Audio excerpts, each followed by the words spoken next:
Now, how is Sjögren's diagnosed? Well, as you can gather, dry eyes and dry mouth is a very common thing. So, in this disease, you have to pay a little bit more attention to what the patient is saying.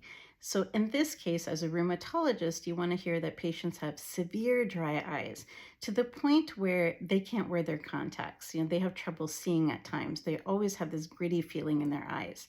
They have severe dry mouth to the point where they're seeing the dentist all the time. They're getting their teeth pulled, they're having a lot of cavities, etc. And then when they go to the eye doctor can actually do some specific tests and they can see that the surface of the eye isn't getting enough tears in it. So there's actually some damage there. And they can also do some tests to see how much tears the patient is actually making. And that tear production is lessened in these patients. There are some blood tests. They can be a little bit more specific or a little bit more unique to these patients, but they're not all diagnosing, like they can't make the definitive diagnosis, but they can help with the diagnosis. And some patients actually will need a lip gland biopsy. And so this is a biopsy of one of the lip glands or the exocrine glands that are just inside our lip. And when those patients, you can take a piece of that and you can look at it underneath the microscope and you'll see some abnormal autoimmune cell activity in these patients.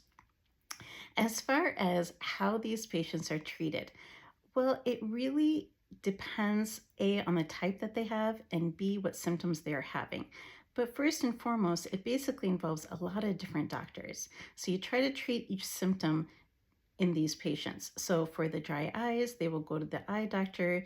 They may get special eye drops. They may get special medications. They may even have procedures done to try to keep the tears in their eyes a little bit longer. Seeing the dentist regularly and taking medications or taking supplements that will help increase the saliva production in the mouth, brushing the teeth constantly, etc.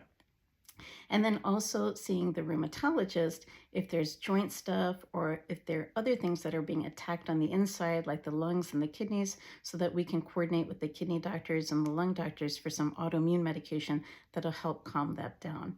And then for the neuropathy, seeing the neurologist, and then for the fatigue, seeing the primary care physician.